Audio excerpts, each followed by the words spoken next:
I should be sharing now. Can everybody, Rowan and Mike, is that coming Yeah, through? I think it's up. It was also loading. It was telling me that it wasn't going live on Facebook either. That's why I had to. I Okay. think it's good as long as everyone else can see your screen.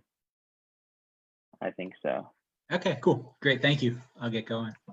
So in the mid 1970s, there was this belief that we had kind of reached a new phase in human history, a sense that modern medicine had allowed humans to largely overcome infectious disease epidemics. In 1976, the World Health Organization succeeded in eliminating smallpox largely everywhere. And there were many optimists at the time who believed that other infections might go the same way if sufficient medical effort were put into worldwide campaigns to isolate and cure infections. And this was really the high point in the mid 70s, really the high point of the WHO's kind of post-World War II push to dramatically reduce human deaths from infections. But after that, by the late 70s and into the 80s, infectious organisms launched a counteroffensive, beginning with the AIDS pandemic, then resistant strains of TB and malaria. More recently, we've seen SARS and the H1N1 flu pandemic. And so COVID-19 currently, right, is only the most recent reminder that we still inhabit a world that can be dramatically upended by infectious disease on a massive global scale. Right? And so pandemics and epidemics, and we'll talk about the distinction between the two, are a fundamental part of human history. They've played a transformative role in human history since ancient times. And so what I'm going to do today is explore the role of disease, particularly epidemics and pandemics, in shaping human history. We'll look, right, in history we often hear about plagues, right, as being the most common forms of infectious disease that have shaped history. And so we'll look at plagues, but caveat, often what are referred to as plagues are actually other infectious diseases.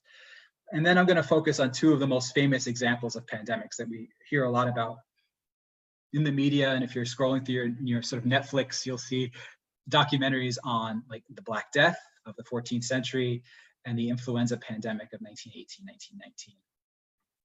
And so we'll look at those two pandemics to kind of explore cultural, economic, and medical and public health responses to those pandemics in particular as our kind of case studies. And we'll draw some parallels when appropriate with the present. So first, some definitions are in order. So just this came out in one of the earlier lectures I attended for this, right? Someone asked, what's the difference between an epidemic and a pandemic? And so, an epidemic is the rapid spread of a disease to a large number of people in a given population. It's confined to, a certain country or region, one location. Whereas a pandemic is when you see this rapid spread of a disease to other countries or particularly continents, right? It's usually global, or certainly somewhat global in its reach, and it affects a substantial number of people. Plague, right? This is a term, particularly in history, we see a lot. Things are described as plagues, and so the plague is a bacterial infection. It's not a viral infection. It's a bacterial infection caused by the bacterium Yersinia pestis that circulates among wild rodents, and the plague arises among humans when rodents, living in human habitation, normally the black urban rat and the brown sewer rat become infected, and then fleas on these rats transmit it to humans through their bites. So it's the spread of the plague is usually happens as a result of travel along overseas or overland trade routes. And these fleas can then, infest rice, grain, clothing, other merchandise traveling on these, either caravans or ships. And so when we think of the plague, it's the bubonic plague that, we often hear about. And that's usually kind of the initial infection of the plague is the bubonic plague. And that involves this sort of swelling, pus-filled lymph node that consequently eventually swells to form a painful pustule or bubo, B-U-B-O, which is where the bubonic plague term comes from. Most often occurring in the groin, the thigh, or the armpit, or on the neck. And so the infection has like a 3 to 5 day incubation period before people fall ill. And then before the advent of modern medicine, people usually lived about 3 to 5 days, at least in 80% of the cases when people, victims of bubonic plague, would die, right? So there's a 20% survival rate or so. So bubonic plague recovery was possible, particularly if the pustules, if the buboes didn't break. But if the bacteria spread to the lungs, then you'd have pneumonic plague, which was highly contagious and even more deadly. And so plague epidemics in history were very common occurrences during long periods in the Middle Ages and potentially in the ancient world as well. But the advent of antibiotics and vaccines in the 20th century in particular has made this disease relatively trivial. But often in the historical literature, you'll see things that are described as plagues when it's usually, the term plague is serving as a kind of catch-all for a variety of infectious diseases, including smallpox and tuberculosis and other things as well, typhus. All right, so it's been used imprecisely in history. All right, I want to focus on some examples of epidemics in history, shaping history, right? Often we'll see that epidemics have played crucial roles in kind of transforming the historical trajectory of certain civilizations and empires. And so, if we go back early in the historical literature, we find the plague of Athens in 430 BCE. And so the plague hit Athens, or what is described as a plague. It may not have actually been plague, it may have been smallpox or something else, in the second year of the Great Peloponnesian War, which was this, long drawn out conflict between the two kind of powerful city-states in the ancient Greek world at the time, Athens and Sparta. And for the Athenians, right, what was on the line was the survival of their democracy and the continuation of the kind of Greek golden age of kind of classical Greek culture, which was centered in Athens. And in 430, victory was in sight. The Athenians were doing pretty well until infectious disease entered Athens through its port at Piraeus, which was Athens' only lifeline during the war, right? Athens had largely closed itself off and was existing because of its important maritime kind of empire, trading empire, and was able to bring goods in through its port. And so the plague raged in Athens for 4 years, killing about a quarter of the city's population, including its great military and political leader, Pericles. And so this kind of indirectly led to Athens' defeat and the end of the Greek golden age of classical antiquity. After the plague wiped out the leadership of Athens, you have massive social and political upheavals inside the city. The leadership of Athens never really stabilized. You had kind of erratic leaders that pursued foolish policies in the war that we don't really have time to get into, of course, in this talk. But ultimately, Athens' fate in this conflict shifts, and over the next several decades, Athens suffers defeat after defeat until 404, when Athens finally falls. And so important, obviously see here, right, the plague playing a determinative, really decisive role in this great Peloponnesian War, and really the fall of Athens in 404 can be at least indirectly, attributed to the role of the plague, or at least some form of infectious disease, typhoid, typhus, smallpox. There's various, theories out there as to what it actually was. Then for the Roman Empire, we have the Antonine Plague of 165 CE, which was possibly an early case of smallpox. It was brought back to the Roman Empire by Roman soldiers who were fighting in Mesopotamia, in the Middle East, and it caused massive death throughout the empire. It disrupted trade, and this is coming right at the end of this long period of the Pax Romana, right? This period of prosperity throughout the Roman world, of relative peace, when Rome was linked up through trade routes that stretched all the way to the Han Dynasty in China, and this plague, this infectious disease that struck the Roman Empire, played an important role in bringing that period of the Pax Romana to an end. It devastated the Roman army, weakening the Roman army significantly. It led to the death of Marcus Aurelius, the last of the kind of good emperors of the Roman Empire. 5 million dead in total. So one of the factors perhaps that brought about an end to this, the Pax Romana, the Antonine Plague of 165. Now I want to look kind of more broadly at epidemics in history and focus on a work by one of the innovators in the field of world history, William McNeill. And he published a book called Plagues and Peoples in 1976. And, this is a kind of revolutionary work that, was the first sort of real study that looks at the role of disease in history and focuses on disease as a kind of prime factor in the development and the rise and the fall of human civilizations. And so William McNeill's Plagues and Peoples.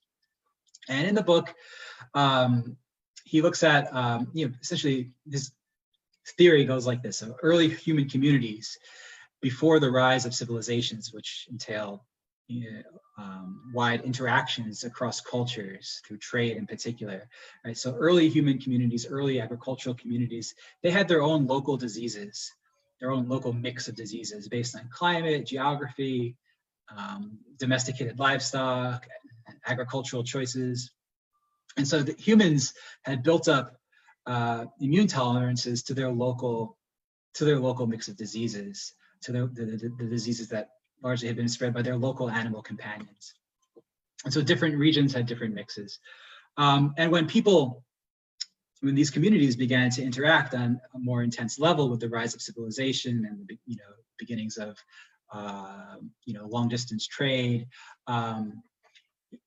these first cultural contacts in Eurasia led to massive outbreaks, massive epidemics, and sometimes civilizational collapses depending on conditions. And but in cases where you had prolonged interaction across cultural lines, across communities, and you would have mutual immunities developing if those interactions were sustained across a long period. And those communities could then benefit from trading with each other, cultural exchanges with each other.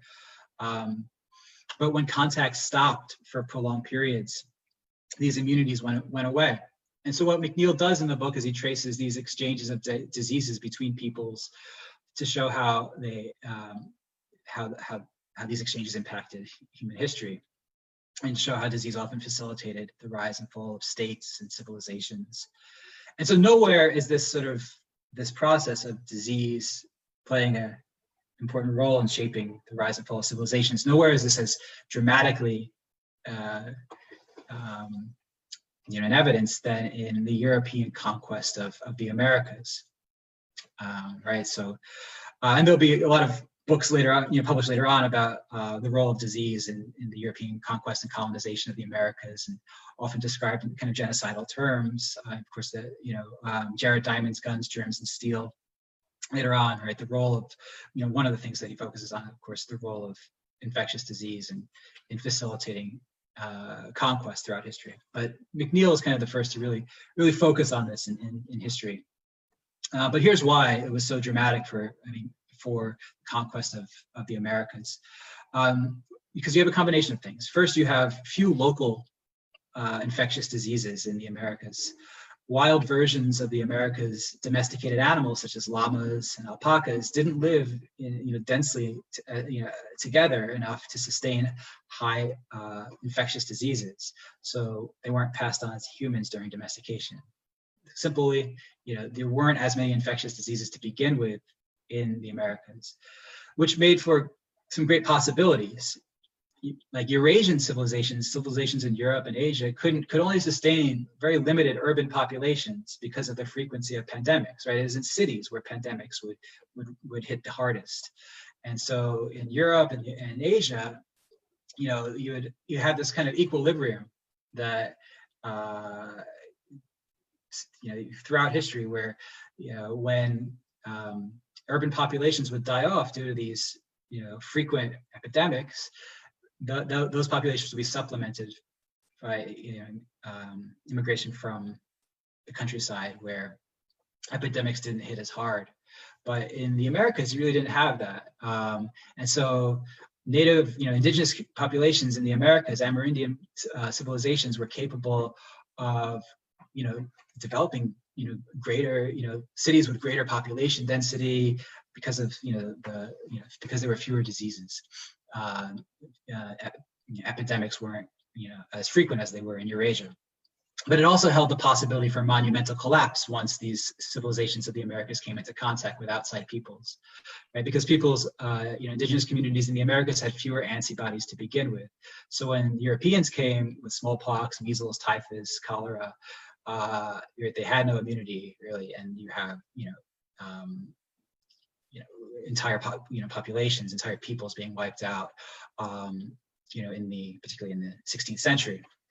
Right, so we see this role of disease most dramatically playing out in the European conquest of the Americas.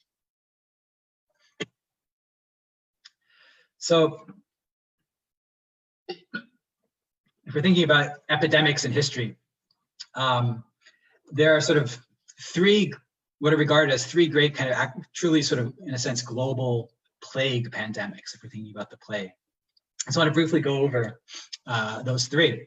You have the Justinian plague of 541, which was named after the Roman or Byzantine emperor at the time, Justinian, who's generally regarded as the greatest Byzantine emperor. And at the time, right before plague hit, Justinian was leading a kind of revival of the Roman Empire, trying to win back territory in the West that had been lost to the Germanic invasions in the 5th century. But this plague hit Constantinople in 541. And the plague originated in Ethiopia and spread to Egypt, then through the Middle East, through the Levant, the Eastern Mediterranean, and then traveled on ships and spread across the wider Mediterranean region. And it hit Constantinople, right, the capital of the Byzantine Empire, particularly hard in 541. You had at its peak 5,000 deaths per day, and it wiped out over a third of the city's population. And then from there, it would move on to the rest of Europe. And here's where we're describing this sort of pandemic in the sense that it moves on to the rest of Europe, then back to Africa, Middle East, Asia Minor. Right? So it has this wide geographic spread. In total, it kills about 100 million people. It's a huge blow to the Byzantine Empire. It leads to the demise of Justinian, and arguably weakens the Byzantine Empire before. About 2 generations later, you have the Islamic conquests and the Arab invasions lead to the loss of Byzantine control over much of the southern part of the Byzantine Empire. And this plague would continue to flare up periodically for the next 2 centuries, really. You have major outbreaks in Europe and the Middle East over the next 200 years. The other great kind of global plague pandemic, or 2 others, one is the Black Death of 1347, which affects Asia, Europe, the Middle East, North Africa, this plague pandemic, we're going to talk more about it here in a second, but it would reoccur sporadically from the 14th through the 18th centuries, but the initial wave of it was the deadliest. So we'll talk more about the Black Death later on. And finally, you have the third plague pandemic, referred to as the Hong Kong Plague of 1894. And the origins of this pandemic lie in the remote Himalayan Chinese province of Yunnan. And from there, it spread along the opium trade routes, spread throughout China and East Asia over the course of the late 19th century. But it hit Hong Kong. Hong Kong was essentially the first major city hit by this pandemic, leading to about a third of the population of the city fleeing or dying off in 1894. And you'd have epidemics waxing and waning throughout the world in the first half of the 20th century.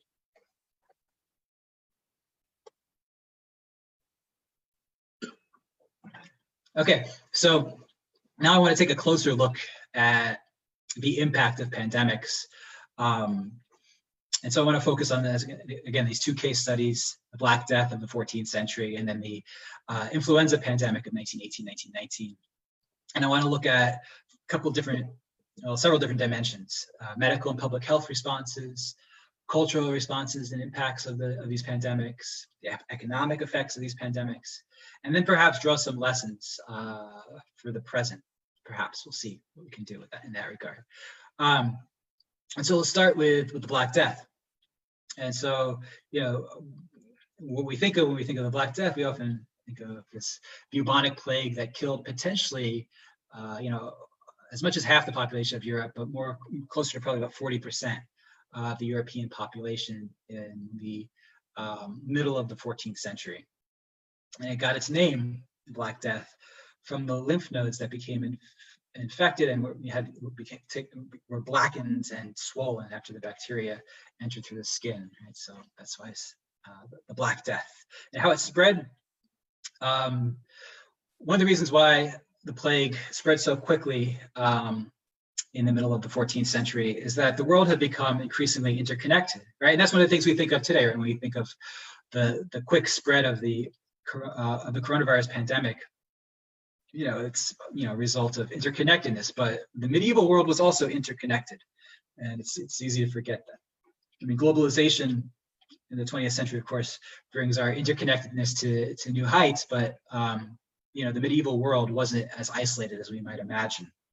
And in particular, in the sort of century leading up to the Black Death, we see several developments that make the world a little bit more interconnected. And one thing is the Mongol invasions, which you might think that's crazy, right? That when we think of Genghis Khan and the Mongols, we think of destruction. We think of cities being completely destroyed, populations being destroyed, death and destruction. We don't necessarily think of interconnectedness and trade, but that's one of the things that the Mongol Empire does, right? The Mongols establish, the greatest world empire, stretching from China to Eastern Europe through the Middle East.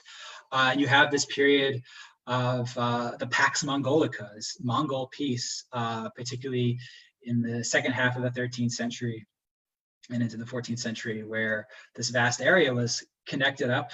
The Silk Road sees this revival that it hadn't seen since the Han Dynasty and the Golden Age of the Roman Empire. And the Mongols' great postal system facilitated, right? You have these post stations with horses established, all throughout the Silk Road from China to the Middle East, enabled quick, swift communication. And you have, the caravan trade routes along the Silk Road are revived as a result.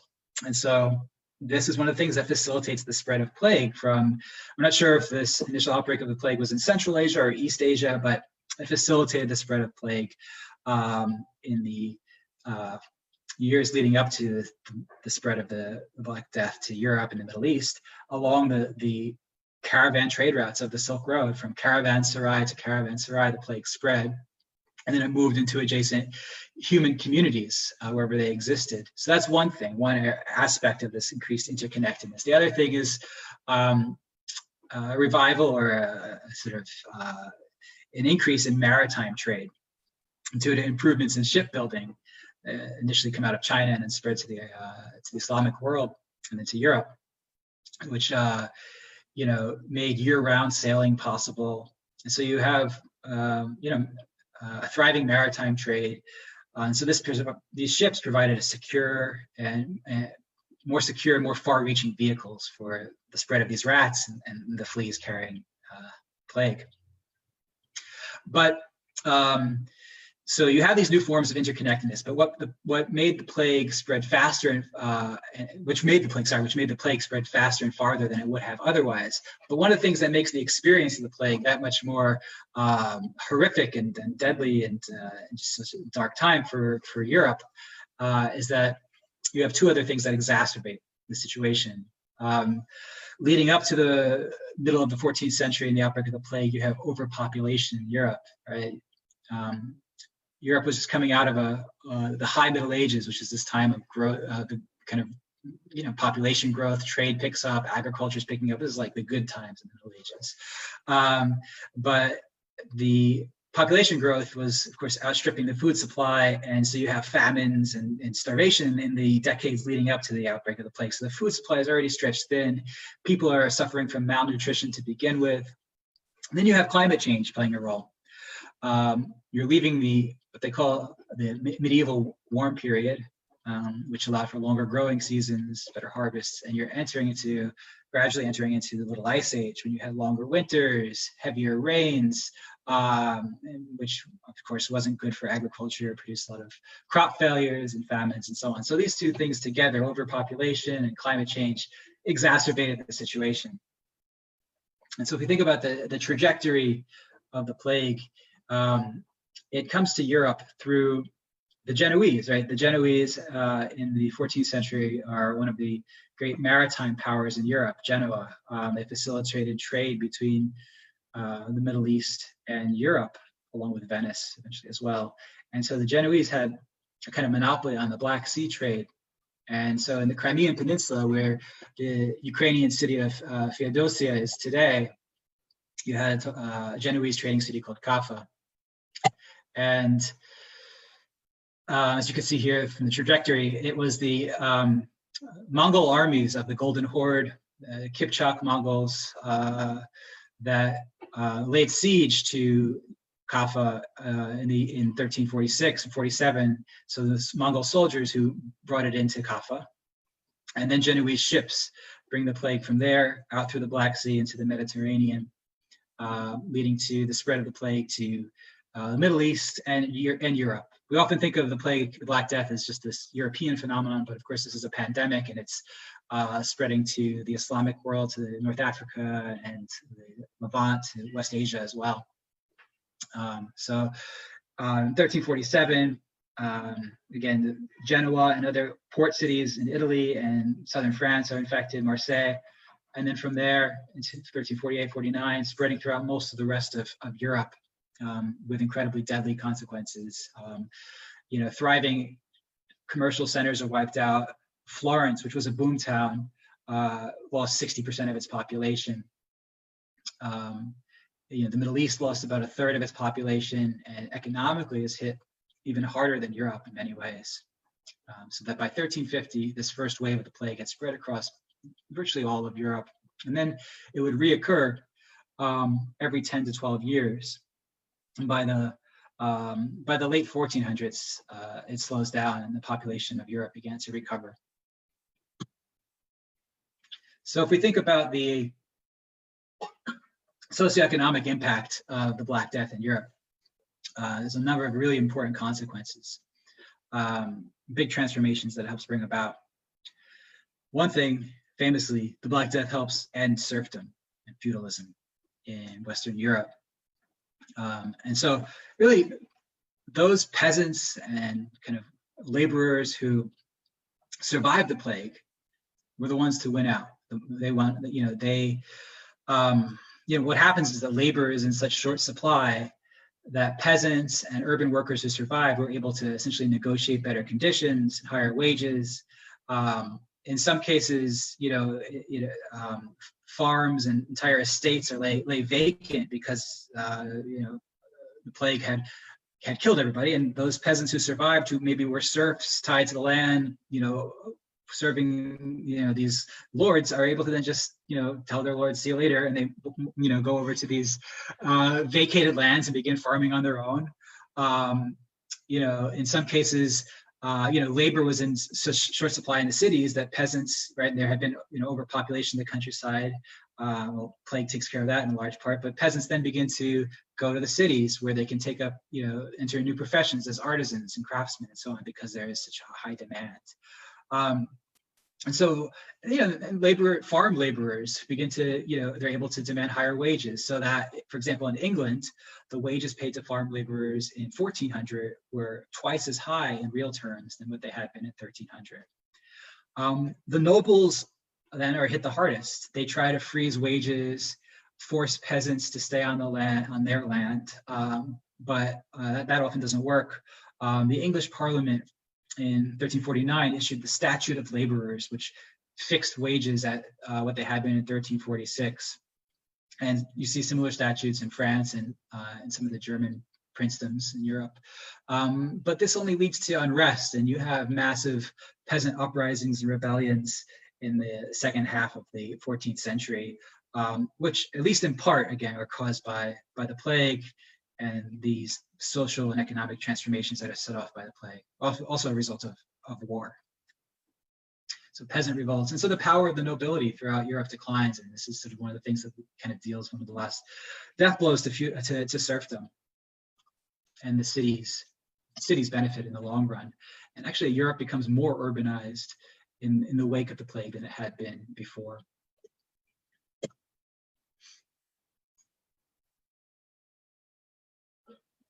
I want to look at cultural responses to the Black Death.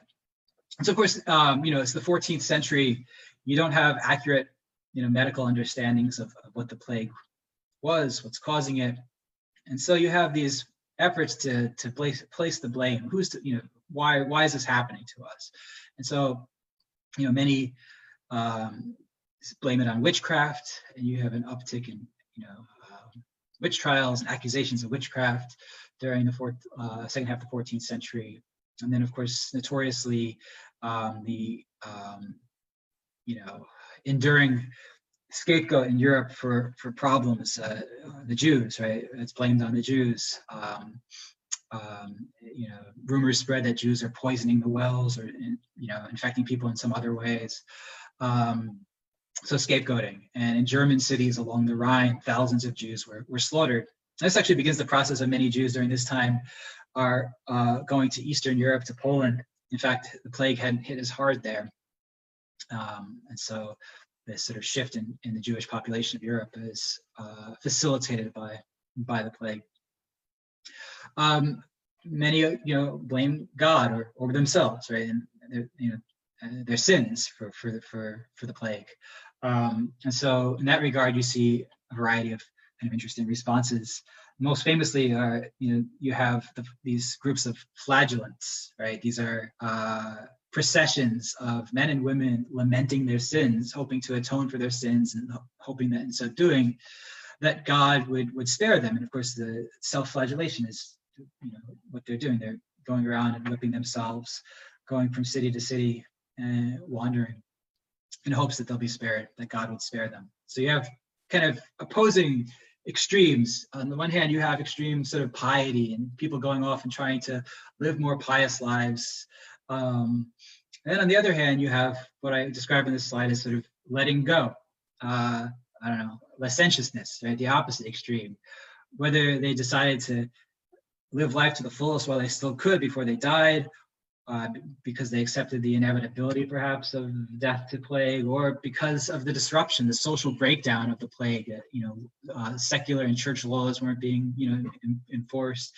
Many people threw off the moral restrictions of that time. They got drunk, broke the law, had sex wherever and with whomever they pleased. So you have these kind of opposing extremes. Also in regard to culture, the Black Death, we see it reflected, we see its influence reflected in art, in popular motifs, and in paintings, in particular the danse macabre, right? These paintings and frescoes depicting death, kind of leading representatives of all walks of life, like stalking them right behind them, right? Death is everywhere. So you'd have, and I have one example there at the bottom of the slide. Pope, emperor, king, child, beggar, peasant. They're all, being followed by death. So it's a commentary on the universality and ubiquity of death. That no one was immune from this pandemic in the 14th century. Okay, I want to look at the medical and public health response to the plague next. And so theories of medicine and techniques really hadn't developed much since antiquity. They were based on the ideas of Aristotle, so Greek scholars, Aristotle, Hippocrates, Roman, figures, Galen as well. And so, not much had changed since antiquity in regard to medicine. And doctors at the time of the Black Death accepted, the common explanation that this was God punishing people for their sins, but they also blended that with medical explanations, that maybe the people were being punished by God, but there were things that they could do to intervene to perhaps make it less severe and things like that. And the theory of the humorism was dominant at the time. This is the idea. This is the basis of medicine, right? That that diseases were caused by imbalances in the four humors. That blood, yellow bile, black phlegm. Blood, yellow bile, black bile, and phlegm, and that the humors could be balanced through bloodletting or purges, these kind of prophylactic cures of drinking heavy doses of mineral water, things like that. So humorism. And then you have miasmatic theory, right? This is a theory of how disease spreads that's pretty much universally held as true until the 19th century in the West, when it's replaced by germ theory, right? Miasmatic theory, right, is the idea that bad air is the cause of every disease. And so miasma was the word for bad air. Whereas eventually by the late 19th century, germ theory will win out, the idea that microorganisms within the body pass through the body through various mediums like water, food, and contact, and that's how disease spreads. But at the time, right, it's air, miasma, bad air. And so to go along with this, there was a belief that astrology played a role, that the positions of the stars influenced the air and cause disease. Others believe that it was earthquakes letting up poisonous, miasmas from the earth that were spreading it. And so this led to a variety of preventative measures to tackle this miasma or bad air. So winds from the south were seen as particularly miasmatic. So homes were built facing the north to avoid southern winds. Staying away from the coasts where the winds were the strongest and harshest, which actually kind of helped because coastal port cities were hit, the hardest. So, in a roundabout way, it was sort of effective. Tightly sealing doors and windows to prevent miasmas from entering, covering the mouth. Good idea. That did help somewhat. Wearing face coverings. Purifying the air by burning certain types of wood. Filling homes with aromatic plants and herbs.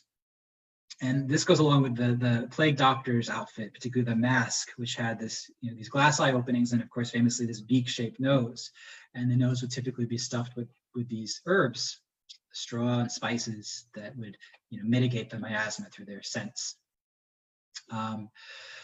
Also, wearing of perfume. In fact, cologne becomes a thing because of the plague. More precisely, eau de Cologne, water from Cologne, was this scented water from the city of Cologne that was sold as a preventative measure against the plague, and so it had its origins a little bit later. You'd have these repeated plague outbreaks. I think this eau de Cologne came about like in the early 18th century, but still associated with the plague and these ways of treating it. So these may seem like seemingly strange and unscientific, but during our present pandemic, we've seen strange and unscientific measures and treatments promoted, from the drinking of bleach to taking extra doses of vitamin C. So just to put it into perspective a little bit. But we also see some effective measures. Quarantines and better public hygiene come about as a result of these waves of plague. Despite the lack of knowledge about the disease and how to treat it, most understood that it was highly contagious and that people were spreading it. They understood that port cities were hit hard and it was coming in through ports and major commercial centers. Right? So this leads to the establishment of quarantines. Ports would turn away ships from areas that they knew to be heavily infected by the plague. And Europe's first public health boards and public health laws in many places were developed in response to the plague. They begin in Italy and then spread to Europe from there, to the rest of Europe. And Milan, interestingly, is one of the cities that manages to kind of keep, well, it's not hit as hard by the plague. And it's in large part because they had adopted a number of public health measures. They had a public health board and they took early preventative measures. Okay, our last case study before we wrap up for today, we're going to look at the influenza pandemic of 1918-1919, which gets the name of Spanish flu. So this was influenza A, H1N1. It's the greatest pandemic in recorded history. Over the course of 1918-1919, left 50 million dead. more died in 1 year than throughout the entire 14th century Black Death. And more famously, more people were killed, more people died as a result of the influenza pandemic than died in World War I, which was kind of coming to its conclusion as the second most deadly wave crested of this pandemic. It hit in terms of age group, one of the things that, and this has come out in early other talks in the series, whereas coronavirus hits older people, over 60 the hardest, right? The influenza pandemic hit the 20 to 40-year-old age group very hard, which is precisely the generation that was congregating at close quarters in the war.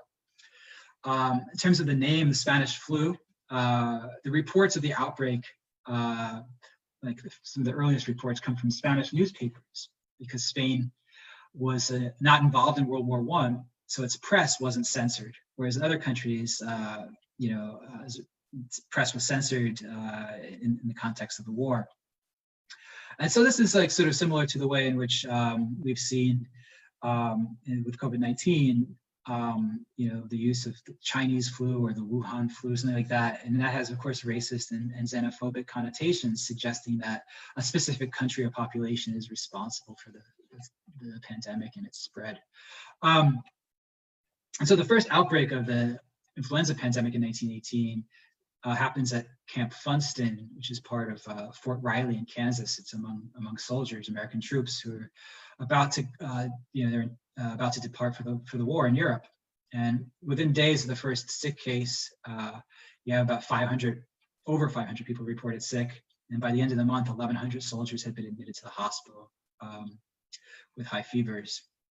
If we trace the trajectory of the spread, so the American Expeditionary Force, at least in part, is responsible for bringing the flu with them to Europe for the war. And of course, the American Expeditionary Force played an important role in turning the tide of the war in World War I, but they also played an important role in spreading the flu. And so the first wave of the pandemic happens in the spring of 1918, and it's relatively mild. People refer to it as a 3-day fever.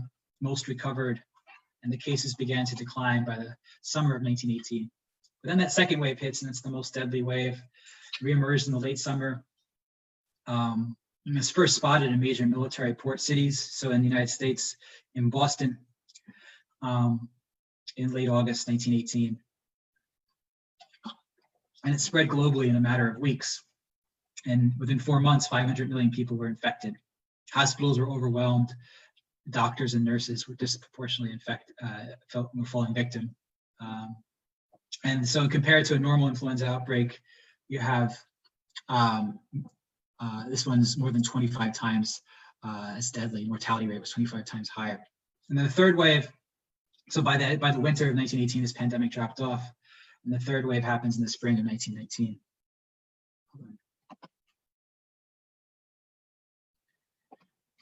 So I'm going to focus on, and so the third wave was relatively mild. So we can wrap up here soon. And focus on cultural responses. So just as in our current pandemic, in the 1918 influenza pandemic, you have, conspiracy theories became pretty widespread.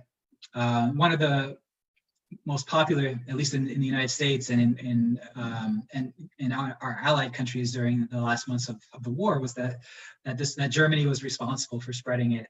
And many blamed aspirin. In fact, a special kind of, a certain kind of aspirin, Bayer, which is a German brand. And so these rumors became so widespread that the American branch of Bayer had to launch an advertising campaign assuring people that it was 100% American made. Quote, the manufacture of Bayer tablets and capsules of aspirin is completely under American control. So it was seen as a kind of a form of biological warfare. Some believe that German U-boats were spreading it around the world. And so if we think about contemporary analogies, you might think of the idea of the plandemic. This idea, in order to promote and sell pharmaceutical products, companies are intentionally spreading the disease. Conspiracy theories that argue that COVID-19 was created in a Chinese lab and then nefariously spread around the world, those sorts of things. So we see, in our current situation as well, various conspiracy theories. And Also in terms of culture, we see a lot of misinformation in countries that were involved in the war, right? They didn't want the pandemic to impact morale. They didn't want it to impact, they didn't want to shut down the war economy. And so they diminished the severity of the pandemic. This is coming from elected officials, and then the media sort of take their lead. And so, this leads to the erosion of trust and authority. People lose trust in one another. Undercuts the ability of communities to effectively deal with the pandemic. Some communities did better than others. In some areas, you have more transparency. In some cities in America, for example, more openness and transparency, and those cities tended to fare better. And that's kind of what we'll look at now when we look at the medical and public health response. So it varied based on location, but the wartime context is really important. In Britain, where Britain had been mobilized for a total war since 1914, it's even compared to the United States, it's more important for Britain to keep the war economy going. And so, the responses carry on. There's no shutdowns, no public health legislation passed until after the war had ended. You had, public gatherings are limited and access to movie theaters are limited. That's pretty much the extent of what we see in Britain. Whereas in the United States, the American Public Health Association takes a more proactive approach, leading a kind of respiratory hygiene education campaigns, talking about the dangers of not covering your mouth when you cough and sneeze, spitting, promoting the wearing of gauze masks. And you have closures, schools, churches, entertainment centers, large gatherings are prohibited in many cities. You had staggered business hours to avoid rush hour crowding. And the average length of these closings were about a month. And they vary from city to city. Chicago had the best response, arguably. It issued legislation that everyone must wear a mask in public. They even had a little jingle: obey the laws and wear the gauze, protect your jaws from septic paws. But not much success overall in controlling the pandemic generally, because people didn't understand the cause. This inspires a huge surge in biomedical research. Initially, many believed that it was a result of Pfeiffer's bacillus, bacterial infection that was identified during an influenza pandemic in 1892. And so troops were vaccinated against Pfeiffer's bacillus, but of course that didn't have any real effect. And so influenza becomes the most studied virus in the middle of the 20th century. In 1936, H1N1 is isolated in the lab. You have a path toward a vaccine, which is first tested on US soldiers during World War II. And finally, the economic impact. So you had a little recession during the peak months of the pandemic in the United States, but it wasn't much. It was minimal. It was short term. It was nothing compared to the recession that would happen in 1920-21, a much deeper recession. And so the question is why, and maybe obvious to many, but maybe not. The war, right? The wartime economy kept demand up, right? Demand for coal, for steel, machinery, textiles, and other products needed for the war effort, largely, mitigated any of the negative effects that the pandemic may have had in the economy. And so maybe that does, for thinking about parallels, the implication might be not that we should start a war, but instead that the governments can play a role in boosting demand and helping, stimulate the economy during times of stress like a pandemic. Okay, so that's it for me. I realize maybe I've gone a little bit too long, so I'm going to stop sharing and turn it over to Rowan and take any questions. I will say, the history of disease isn't my area of expertise. I'm a Russian historian with an expertise in the Russian Empire, but I do teach Black Death and 1918 influenza pandemic in my world history classes, and so I know a little bit about it, and I'll try to answer any questions that you might have. But I really appreciate you all listening to my talk today. Thank you so much.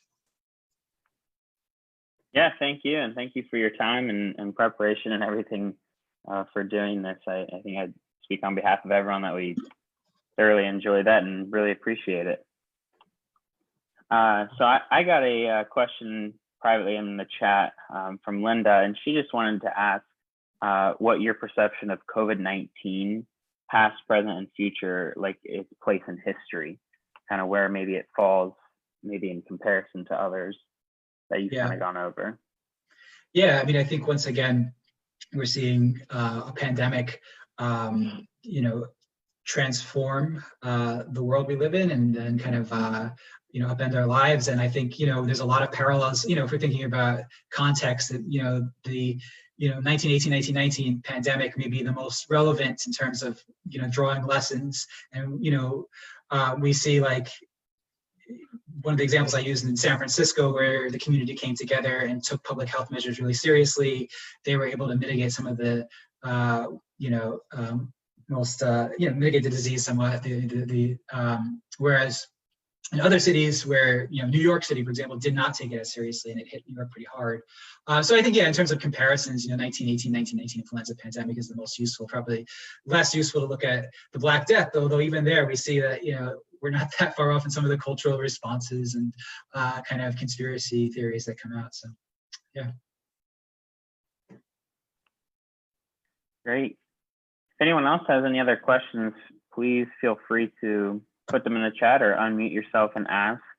I'll also ask Dr. Lanzillotti, if you don't mind putting your email maybe down in the chat for everyone Sure. to see if someone would want to maybe just contact you about something in the future, or ask another question, continue the conversation, whatever it may be. Absolutely. They can definitely do so. All right, so here you go. It's Lanzillotti at bethanywv.edu. It's in the chat. Yeah, I'd love to hear from anybody with any questions or suggestions about things I didn't cover. Or, I know we have faculty from some of the sciences who can, talk even more precisely about some of the etiology of these diseases and so on. Yeah, for sure. I think that this has gone, I know we're towards on the end of all of the lectures, but I think it's gone really well. And, for me to be able to have sat on all of these, it's been nice to see them all intertwine, within all. I think that's kind of our point of a liberal arts education. They all intertwine with one another. So I think that's been great, and that's super important to realize as well. But if there aren't any more questions, I think that's probably a good thing. I think most things were covered. I even had a couple that I wanted to ask in the beginning, and you went over those as well. So again, if anyone has any in the future, they think of something, feel free to email and ask. And then also, please join us next week at 11:30 again on Tuesday for our final lecture of the COVID lecture series with Dr. Lane, our provost and dean of faculty. He's going to go over pandemics, parties, and kind of wrap up also with the election of 2020, and kind of talk about COVID with all of those, and kind of do a final wrap up lecture as well. So please join us for that if you can, and we'll have one final celebration. And thanks again to everyone for joining us this week, and for you putting this on as well. Thanks, Rowan. Thanks for hosting. Absolutely. All right, everyone. Hopefully we see you next week. Take care, everybody. Thanks so much for tuning in.